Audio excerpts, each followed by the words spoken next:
well, thanks everybody. Sorry for the technology snafu to get started, but I think we should move forward here. So my name is Julie Lyons-Bricker, and I'm the city's energy and sustainability manager, and I'm so happy to be here with you today. I'm thrilled to have such a large turnout and would like to point out that we have several local leaders on the call today. Representative Jim Ellison, Oakland County Water Resources Commissioner Jim Nash, Oakland County Manager of Parks and Recreation Sue Wells, and Royal Oak City Commissioners Pat Perush, Brandon Colo, and Charlene Douglas.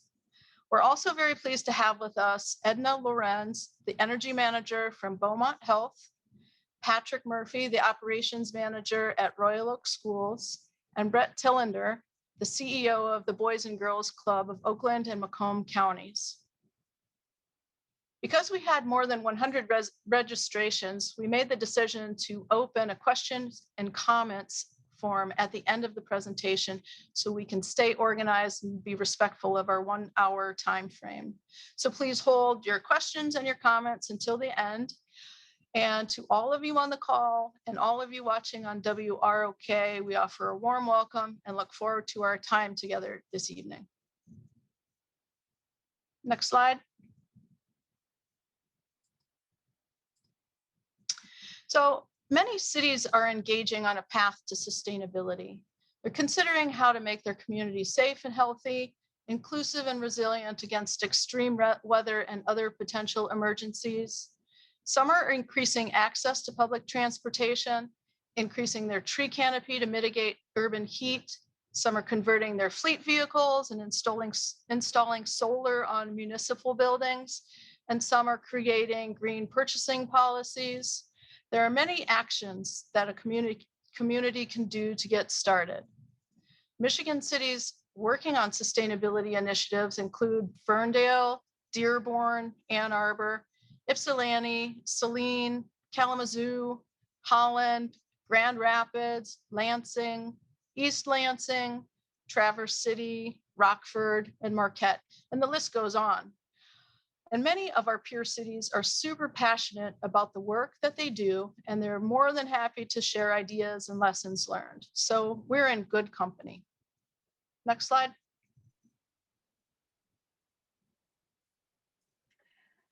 Passion about sustainability work. That is a great segue for our first poll. Kathleen, can you explain to the group how to respond to the poll? Yes, good evening, everyone. We're going to be using Poll Everywhere for two different in-presentation polling opportunities. And so to join, you can join on your phone via text message or going to a website below. So if you go to pollev.com/Royal Oak, you'll then be able to participate, and you can leave your browser open to participate for our questions throughout the presentation. Or if you're joining by text, you can type in the field 22333, and then in the message field, type in Royal Oak, all one word.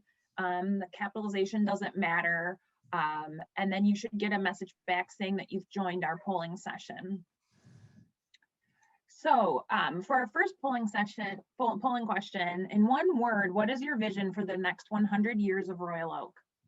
So go ahead, again, the website's up there at the top of this slide if you'd like to participate that way, or go ahead and send us a text message.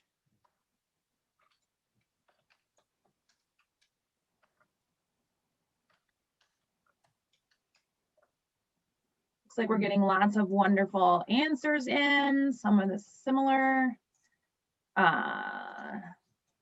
Inviting, desirable, green, sustainable, carbon zero. As you see, as we go through these, you'll see common words that people are saying more than once will come bigger on the screen. So you'll see what's starting to, green and sustainable are starting to pop up there. So yeah, try using one word. We got a couple that are going to come in and you won't exactly see your exact response. Teamwork, bicycle friendly, smart, lots of good responses coming in here. We'll give it another 30 seconds for you to submit your response.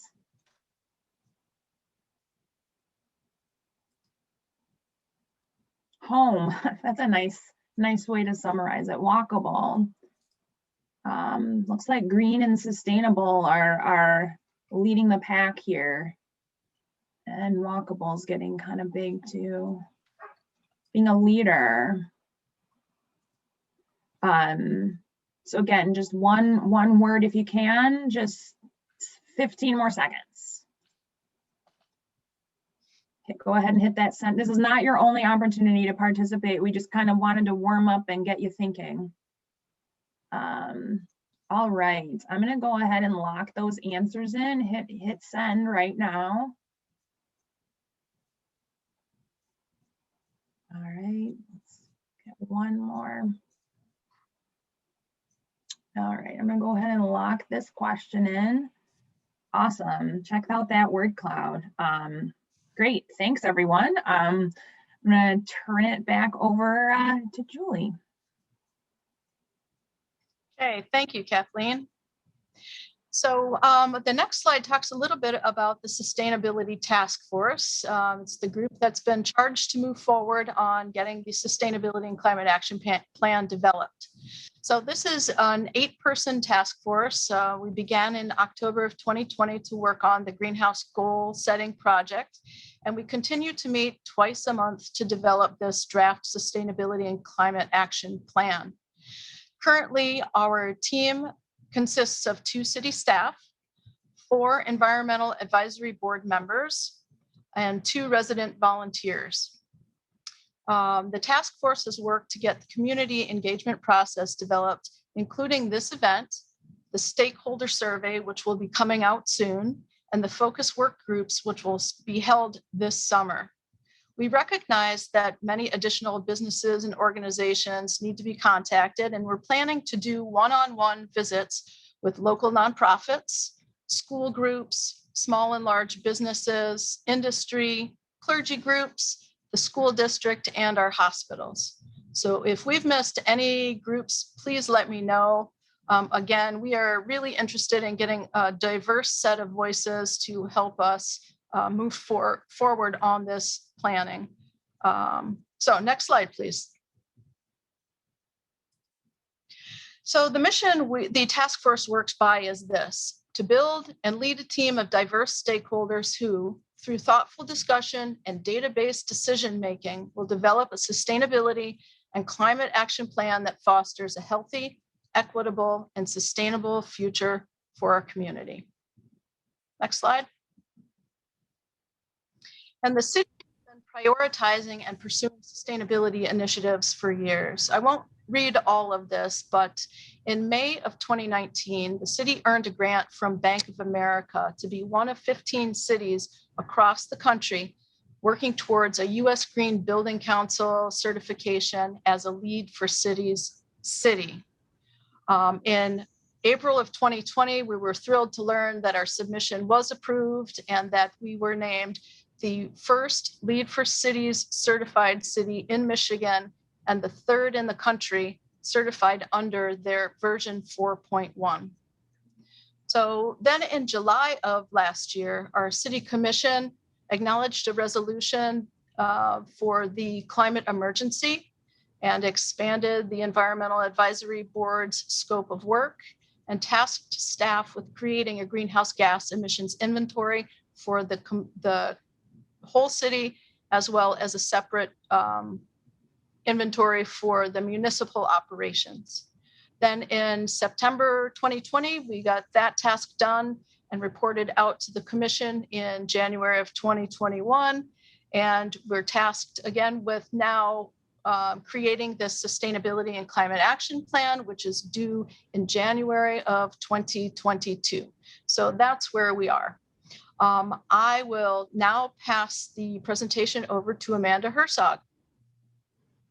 Thank you, Julie. Hi, I'm Amanda Herzog. I am the chair of the Royal Oak Environmental Advisory Board and an environmental engineer. In our effort to achieve our reduction goals, we will also have the support of the state of Michigan and Oakland County. Both have also committed to reducing greenhouse gas emissions to net zero by 2050. In doing so, this will prioritize public health, a strong economy, and protecting our natural resources. With all of us working together through collaboration and policy, innovative technology, and leveraging resources, we will be able to achieve these goals. We are so happy that Royal Oak will not be going on this journey alone. Next slide. So we have a city commission that has established the priority of operating the city of Royal Oak in a sustainable way, supporting the community, economy, and environment. We have a great community that values sustainability and wants to take action. Of course we do. We have 73 people on this kickoff event tonight, not to mention those watching on the WROK channel. I want to take this moment to applaud all of you because we need you in order to be successful in this endeavor. So thank you for joining us tonight. And we have a bunch of data to help us make smart, evidence-based decisions. So where do we go from here? We develop a sustainability and climate action plan. But first, we need to define sustainability. Sustainability is meeting the needs of the present without compromising the ability of future generations to meet their needs. Sustainability is not a destination, but rather a journey that we can take to improve the social equity, environmental, and economic conditions in our community. And there are three interrelated pillars of sustainability, including environment, social equity, economic development, also referred to as people, planet, and profit. Next slide. Through this process of developing the Sustainability and Climate Action Plan, we will be taking a deeper dive into these pillars and asking questions such as, how can we ensure fair and equal access to resources? How can we reduce our consumption to reduce our environmental impact? How can we enhance local purchasing and a local green economy? In planning for the next 100 years, we need you, community stakeholders, to help us answer the question, what do we need to do today to make the best Royal Oak now and into the future? Many cities are engaging in sustainability through actions like protecting water, air quality, reducing energy waste, maintaining and increasing the tree canopy, increasing cultural cohesion, just to name a few. And benefits of the plan would include using resources more efficiently, promoting smart economic development, improving the environment, creating a more equitable and inclusive community, and laying the groundwork for major investments. So now I'd like to turn it over to Woody to take a closer look at the process. Thanks, Amanda, and thank you to everyone who is taking the time to participate today. Hi, I'm Woody Gontina. I have the honor to serve on the Royal Oak Planning Commission as well as the Environmental Advisory Board. I am a LEED accredited professional as well as a builder that focuses on sustainability. What you are engaged with today by attending this presentation is only part of what will be an ongoing process. We have already gathered data to help establish our baseline and an understanding of our starting point. In the next phases, hopefully many of you will take part in one of our community forums and work groups that will help shape the plan. Ultimately, this plan, as it is implemented, will help serve as a guiding document for complementary policy and ordinance changes as well. As the progression continues, it is important to note that the continual evaluation, analysis, and adjustments will be made to ensure its success. One plan does not fit all, and one plan will not serve us forever. The City of Royal Oak already has many initiatives in place. These initiatives not only address city infrastructure, but include policies designed to make it easier for residents to make more sustainable decisions as well. We've reduced energy waste and increased energy efficiency in our municipal buildings, implemented bike lanes, rain gardens, implemented municipal recycling programs as well as composting programs. We have 50 community parks and have been a Tree City USA member since the late 70s, as well as adopting ordinances to make it easier for residents to install renewable energy and implemented a tree replacement program that gets implemented during development projects. All of these are on the city's website as well for you to review in more detail. Understanding our baseline and being able to quantify our areas of concern, as well as our areas of success, help form the framework of our plan and how to organize it to best meet the needs of our city. So of course, we will continue to work on reducing our carbon and energy intensity, diversify our mobility options, continue to reduce water consumption and minimize waste production, protecting all those great parks and green space that we have, as well as trying to create more, and generally implementing policies that enhance the quality of life for all the residents. All right, it's time for another polling question. So if you still have your browser open or your text message, you shouldn't have to send that message to Royal Oak again. You should just be able to answer this question and they'll start showing up. So in a few words, what sustainability measures are you doing already and proud of?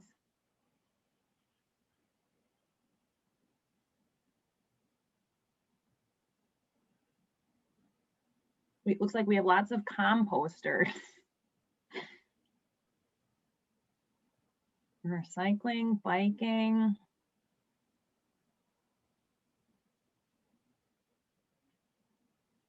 Shopping local, that's a good economically sustainable thing to do. Look at all these great answers coming in.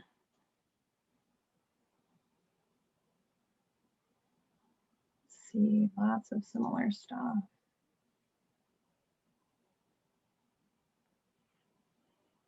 Native species, driving a hybrid, fewer pesticides, solar energy, great. Native plants and pollinators, I just did that myself over here in my neighborhood in Royal Oak.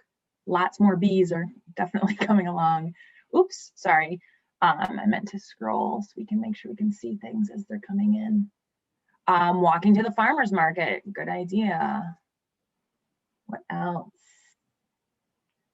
Give it another 30 seconds. Keeping stormwater on my property. Meatless, go vegetarian. Showering less, smiley face. I think we've all been doing that in the pandemic. Using less plastic. I'm trying to do more of that myself as well. Rain barrels. I need someone to tell me where to get a good rain barrel and help me retrofit my downspouts for that. All right, last chance. 10 seconds. Butterfly garden, nice. Put your last comments in and hit response, and I'm gonna lock this one up. Silicone storage bags, yes, that's a good thing. I have those for my sandwiches in my kitchen instead of using Ziplocs. All right, and 10, 9, 8, 7, 6. Get your last responses in, and I'm going to lock it. Awesome, thanks guys, that's great to see. All right, back for more with Woody. Well, thank you everyone for participating in the poll and for all the sustainability work that you are already doing. It is definitely very inspiring and please keep it up. But a major driver to develop a sustainability and climate action plan is to help mitigate our environmental risk. The climate has been on a steady march towards more frequent and more intense weather events. And the weather here the past few days can attest to this. As carbon emissions have increased, so has the volatility of these major events. In the last 20 years alone, we have seen over a 300% increase in the number of catastrophic weather events. Next slide. By building in resilience and mitigating our environmental risk, we also address the financial risk associated with these events. Again, in just the last 10 years alone, the financial impact of catastrophic weather events has increased by over 50% and is approaching $1 trillion for the same period. But fear not, it is not all doom and gloom, however. Having an understanding of what risks need to be mitigated represents an opportunity for us, specifically employment opportunities in any of the many disciplines that will be required to meet this challenge. From designing and engineering new technologies to the simple transport of these technologies, developing a plan that mitigates our risk and diligently working towards its implementation will result in job growth. So now I'm going to hand the presentation off to Paul Weil, who will discuss a little bit about how we developed our baseline. Thanks, Woody. Hello, I'm Paul Weil, a semi-retired engineer and an EAB board member. Last year, the community-wide 2008 greenhouse gas emissions inventory was compiled using measurement data obtained from Consumers Energy, DTE Energy, South Oakland County Resource Recovery Authority, Great Lakes Water Authority, Southeast Michigan Council of Governments, and the City of Royal Oak. Inputs were converted into carbon dioxide equivalents using a software developed by the International Council for Local Environmental Initiatives. Not all sources were included. The box on the left lists sources which were not feasible for us to measure. Also, calculated emissions from motor vehicle transportation required assumptions about the percentage of vehicles driven by Royal Oak residents, and hence is not as accurate as the other numbers. Nevertheless, the results show us that residential gas and electricity were 1/3 of all emissions, and commercial electricity and motor vehicle transportation were both 1/4 of all emissions. And the top 7 categories accounted for over 94% of the total. Next slide. In the 2018 community-wide greenhouse gas emission inventory, the City of Royal Oak's municipal operations only accounted for 1.4% of the total. Hence, the city's ability to directly reduce the total is very limited. However, it all adds up. And one opportunity the city is considering is a project to convert streetlights to LEDs. Next slide.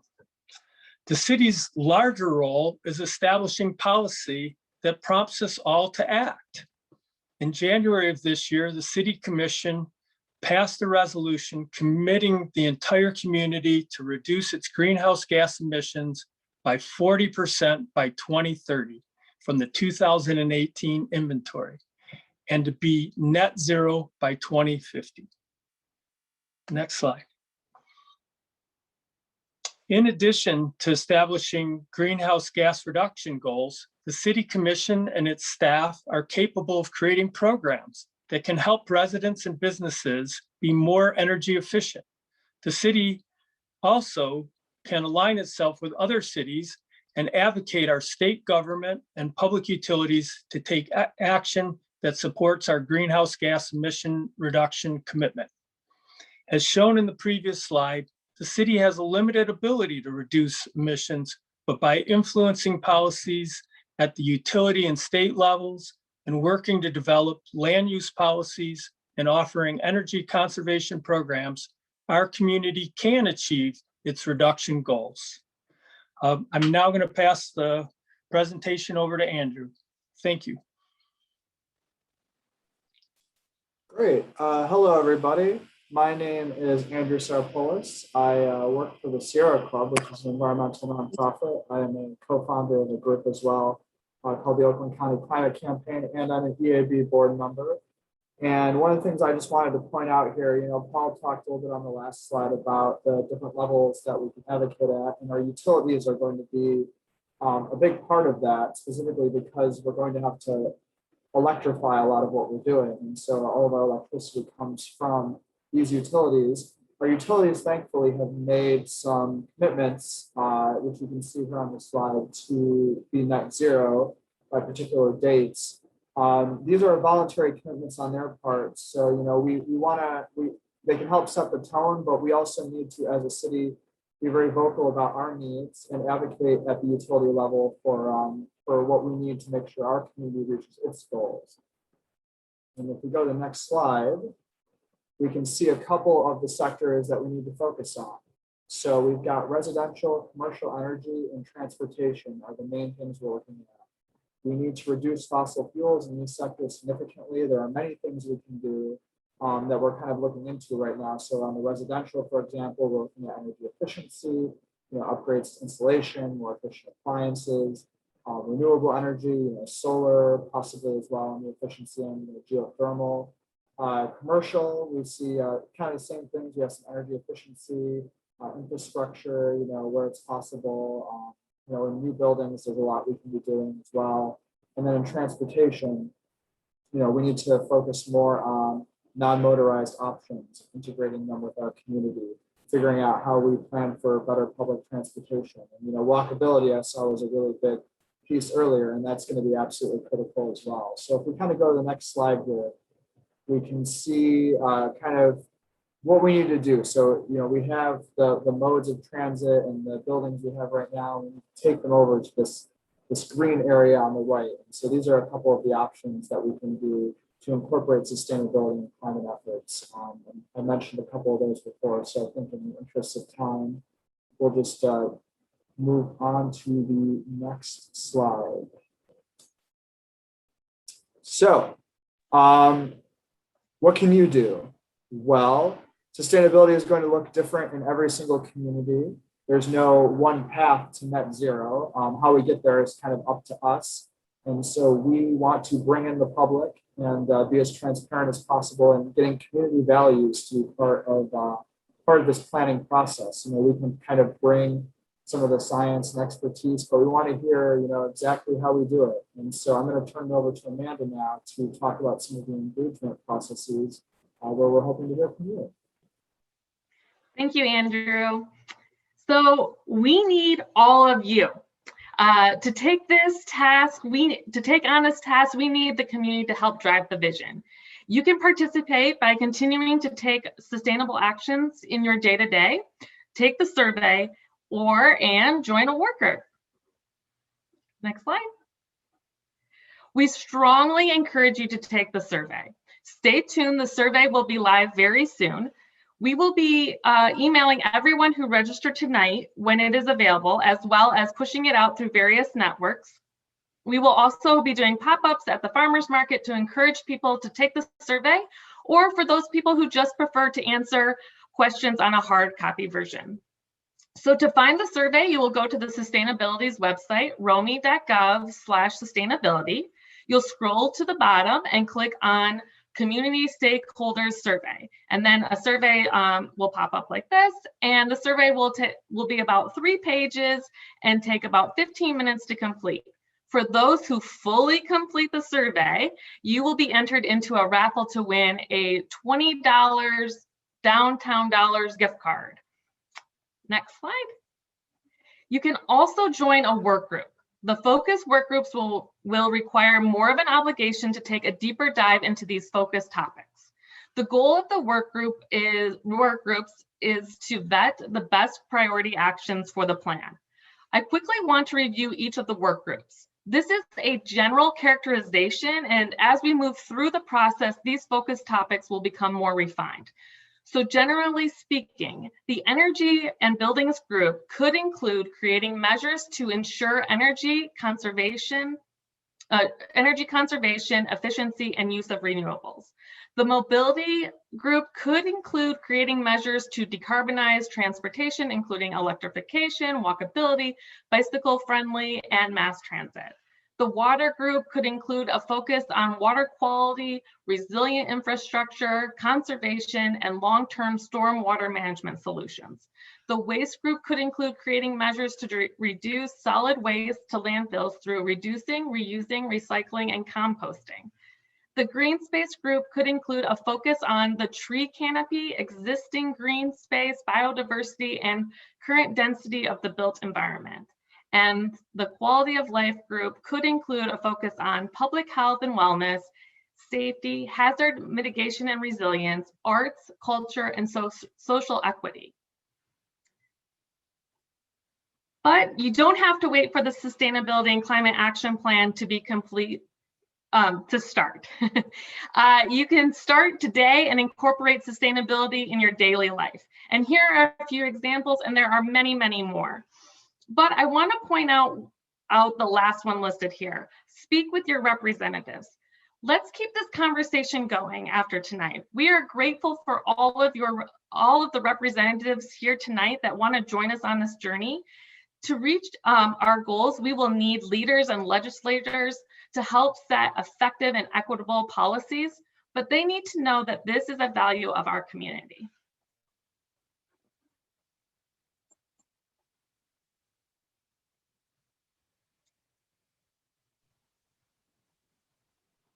Okay, thanks, Amanda. Here is the tentative development timeline that we have with the goal of presenting our draft final plan to the commission in January of 2022.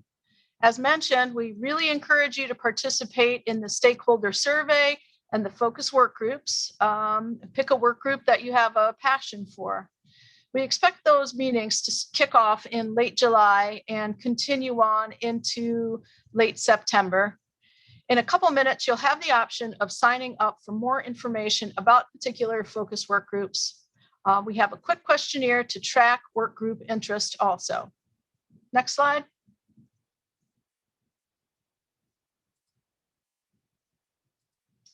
So from the entire task force, thank you so much for your participation in our first community outreach event.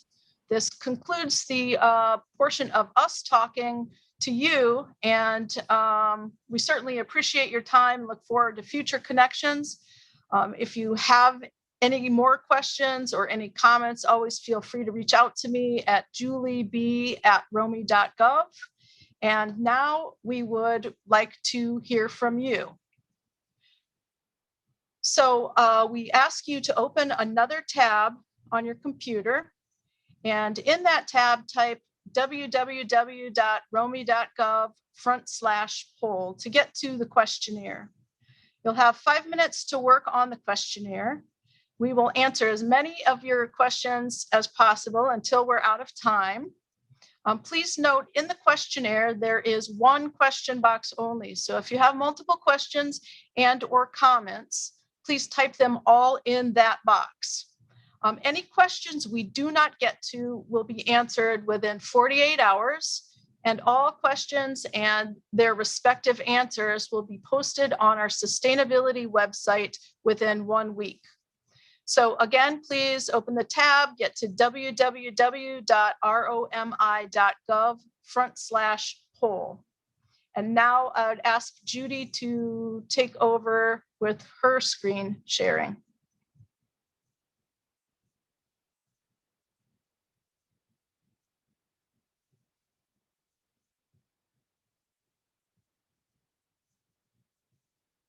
Great. So we will have a slide deck of Royal Oak pictures for you during this 5-minute time.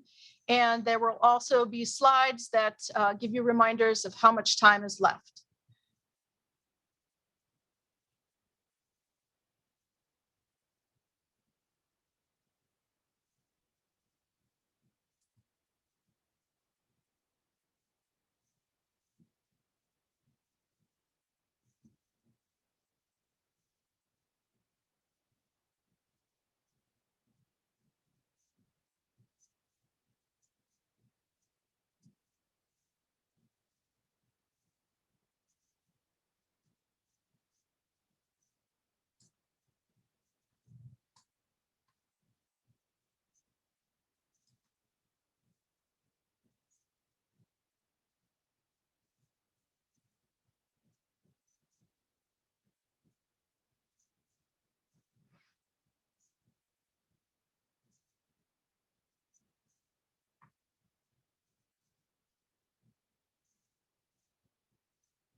Okay, we have 3 minutes left.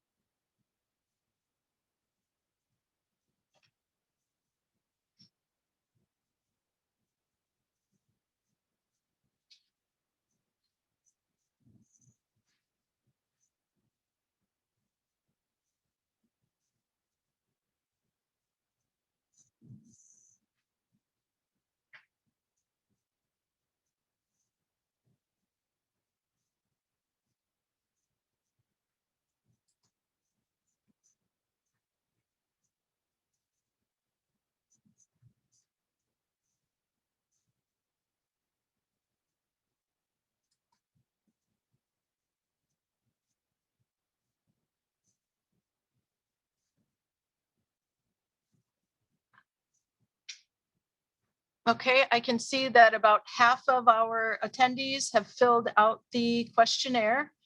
We have 2 minutes left. And if it turns out that you're having a hard time getting to the questionnaire from a phone, or would like to think about these questions a little bit more until before you answer, this survey will be open until 9 p.m. tonight. So if you're having a little bit of trouble getting there or want to just think about it, please take advantage of that additional time.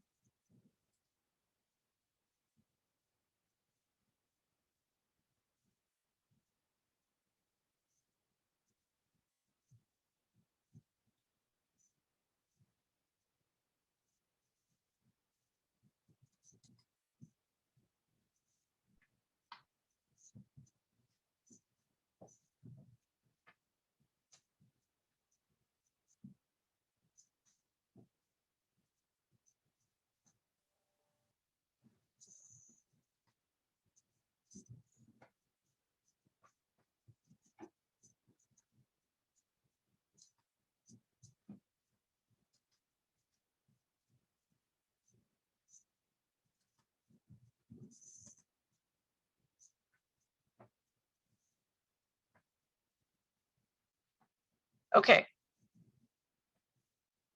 So we will also post the survey results to the website in the next week. So let's see. Judy, will you stop sharing and I'll share my dashboard here?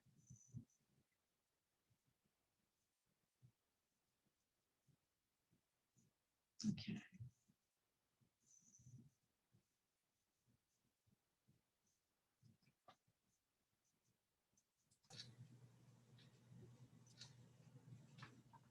Okay, so some interesting information. The #1 vision for a more sustainable future so far was listed as reduced consumption of resources here in the pink. And then second was restored, enhanced natural systems, followed by thriving economy and robust renewable energy access coming in as at close thirds. So this is really interesting information. You know what? I'm gonna just refresh here to make sure that I've got the most updated. Okay. All right, sorry. There we go. Okay, so now that it's updated, the reduced consumption of resource still comes in at #1. And #2, robust renewable energy access. Okay, and thank you for answering about the 6 focus topics. We will be in touch to let you know when those focus work groups start up, and invite you all, of course, to be a part of that. Our third question was, what motivates your commitment to sustainability? We see a lot of climate change, natural systems, and community. Very interesting. Okay. So Judy, can I ask you to share your screen again, and I will get down to the questions, please?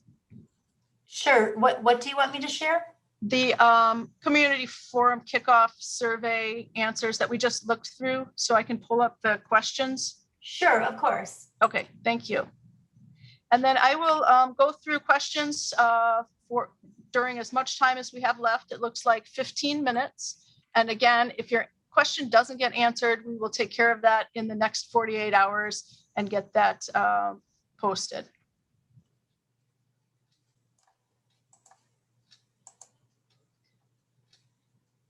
So let's see. A number of these questions appear to be questions related to ordinances and planning. And so we will ask those questions to the correct staff.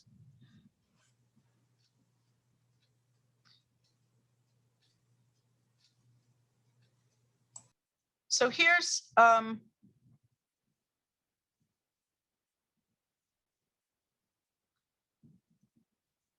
Okay, the first question that I'll name here, how will taxes be used to support sustainability? In other words, will adequate resources be allocated to accomplish goals? That will have to be answered once we get the plan in place and bring the plan to the commission so that they can make a decision about whether or not they approve the actions that we are proposing. So I think that will be a question that will be answered in the near future. And certainly to accomplish goals, we will need adequate resources.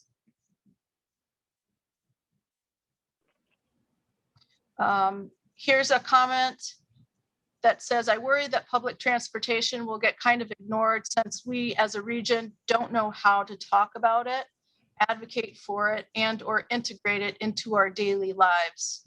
I wonder, Andrew, are you willing to speak to this one?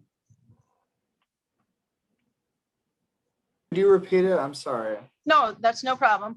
The comment was, I worry that public transportation will get kind of ignored since we as a region don't know how to talk about it, advocate for it, and or integrate it into our daily lives. Yeah. I mean, I can try to. I think that there is some reckoning happening. You know, I'm on the RTA Citizens Advisory Committee as well. So I serve as a volunteer on that. I think there is some reckoning around, you know, how we talk about public transit, and you know, there's a need to change to, you know, what are the benefits locally in the community. So I mean, I think that there does need to be a shift on that. You know, we talk at the regional level, you know, and that's very important. Don't get me wrong, but I think you know, there's a lot of stuff that transit can do in the community. You know, there's equity benefits, there's sustainability benefits, there's you know, reduced pollution, and all of that. And I think we need to focus more on that. So, but advocacy is going to be really critical. You know, there's a lot of federal funding coming in that can really help jumpstart transit in this region. So if folks want a message and see the region do more around that, you know, get involved with talking at the county level as well, talking at the state level. That's where some of that stuff's going to have to come from. You know, we can say what we want as a community, but a lot of that stuff is funded at higher levels. So, you know, we have to be advocating on that platform as well. I don't know if that answers the question or not, but those are just a couple of thoughts. So. Okay, thanks so much. The next question is, what exactly are the commitments for focus groups? So if you join a focus group, what will be the commitment? Amanda, would you take that one? Sure. So they are going to be objective and task-based meetings. We are setting it over a period of time, July through September. We're thinking that this will be meeting frequently, once or twice a month, for an hour or an hour and a half to start it. But it really will be the group itself addressing their tasks that will determine their schedule. But it is a bit of a commitment to dive deeper into these work groups. Okay, thank you for that. I'll just jump in real quick on that as well, Julie, just to sure. kind of provide Thank a you. little bit more information. Each of these focus groups will have an expert facilitator with them.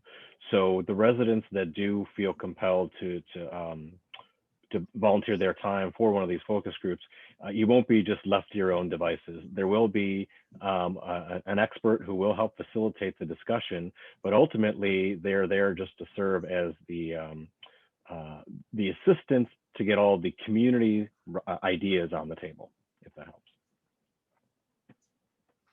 Okay, all right, great.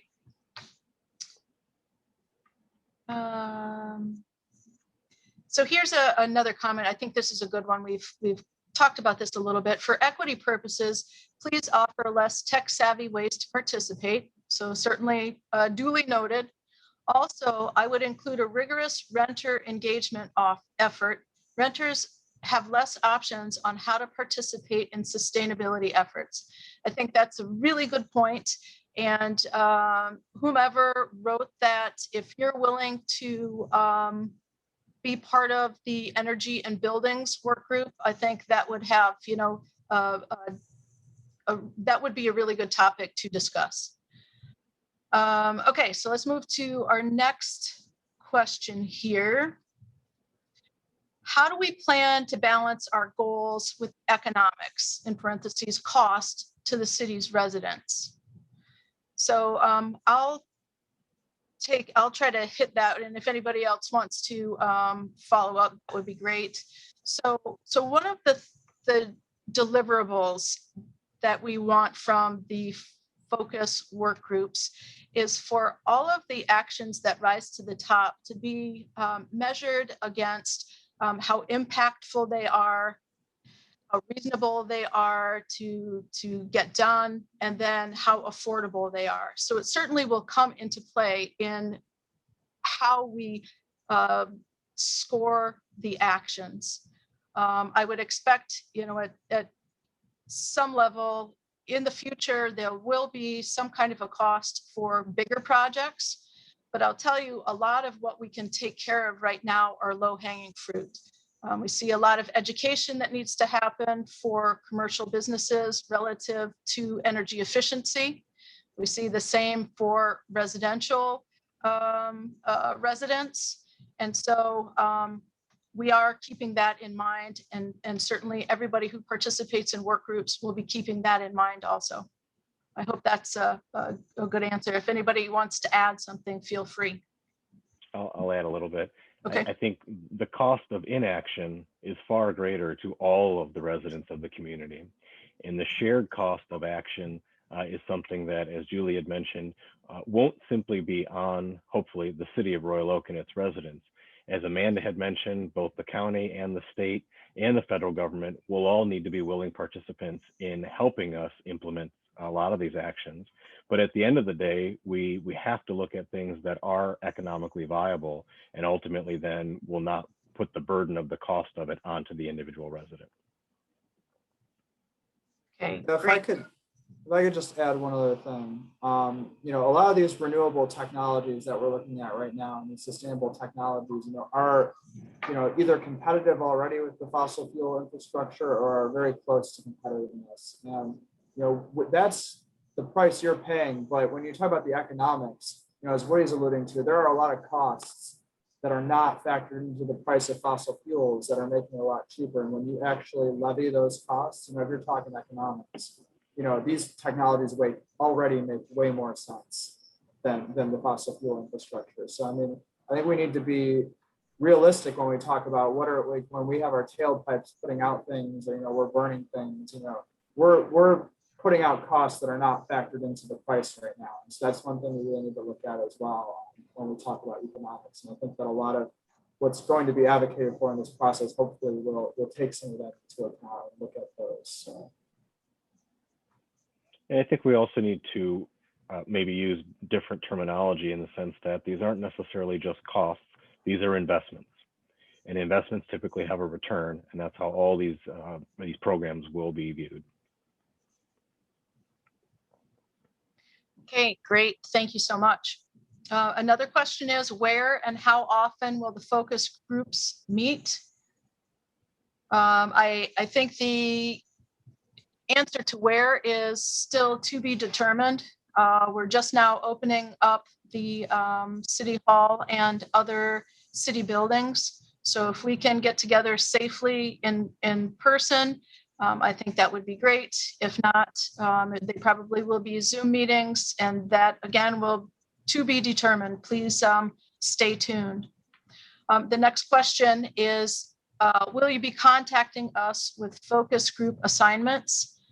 Yes, we'll be contacting everyone. And if we're not able to see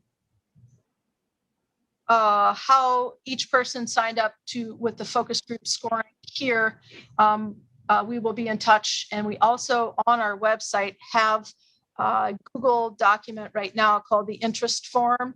And that for sure takes email addresses and focus work group preferences. So feel free to fill that out also. I think we have about 85 people who have signed up on that. And certainly we want, again, as many people as possible, diverse voices and feedback to help us understand how we should move forward. So how are we doing our time? We have a couple more minutes. So let's see here.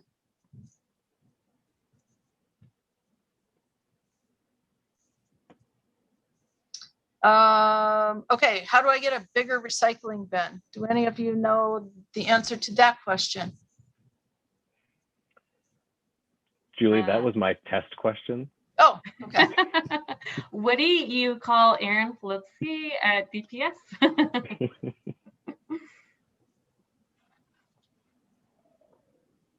Okay, and then, so will there be iterations of the plan as technologies change? I'll take that one, the first part of that. The answer is yes. What we're thinking about relative to the sustainability plan is that this first iteration that we have will be, a shorter term group of actions to take. And then I think that's a good point. Technologies in the next 5 years will be much different than they are now. And in 10 years, even more different. So short answer, yes, there will be multiple iterations. And we're going to make this plan a smaller plan that is usable as an action guiding checklist booklet. So I hope that's helpful. Okay, so we have 2 more minutes here. So here's a question. Considering how much commercial emissions are contributed to the overall emissions inventory, how are businesses being involved in this planning?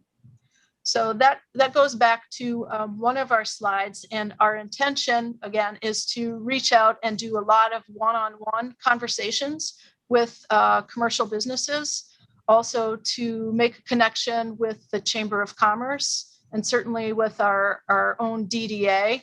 So we know that commercial emissions are the highest sector, electric emissions are the highest sector in all of our categories there. And so we will be moving forward on that.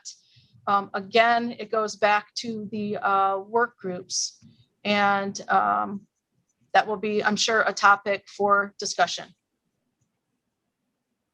So let's see if we can fit one more in here. Is reducing noise pollution a part of sustainability? Will the sustainability plan incorporate concern for wildlife in the area? Very good questions. Does anybody want to take one or both of those? I'll try. Okay. I think both of those speak to quality of life.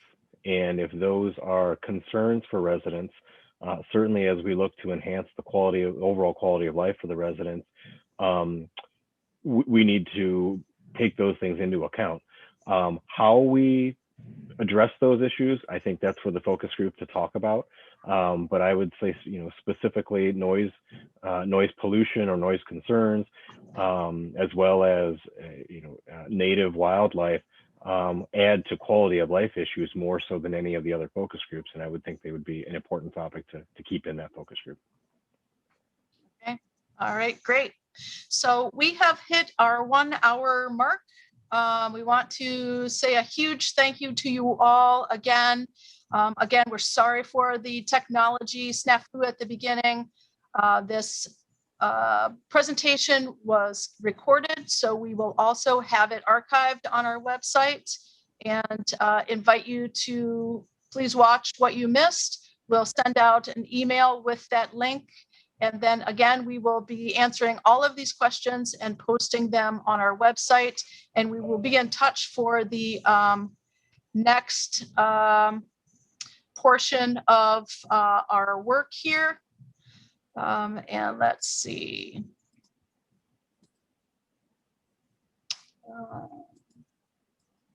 Okay, I'm getting a question here. So let me go back. There may be a quick conversation here. Let me see if Judy is able to open up a speaker from our attendee group. Judy, I'm not able to do that. I don't know if you are. Yep, I did. I'm not sure if he's still here. He's muted. I'll ask him to unmute. Okay. Hello. There we go. Here he is. Okay. We can hear you. Well, great. I just wanted to thank you guys for doing this.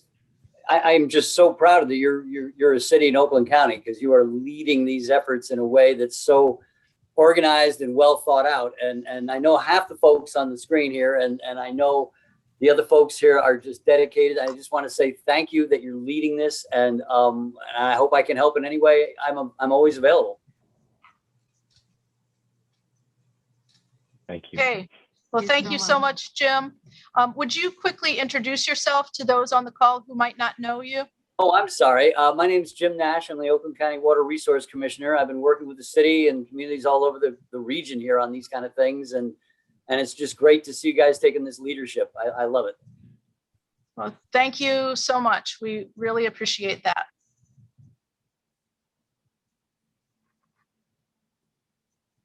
Okay. All right. Well, thanks again, everyone. Stay tuned for the work. We so appreciate you being here and look very much forward to working with you in the future. And again, feel free to reach out at any point. My email address again is julieb@romi.gov. Okay. And a huge thanks to my colleagues on the task force. They are all volunteers and residents, and they have put in a whole lot of time to get us to where we are now. So without them, you know, we wouldn't be doing as much as we're doing. So thank you to all of you. Take care and see you later. Thanks, Have a good night. everybody. Bye-bye. Thank you. Bye.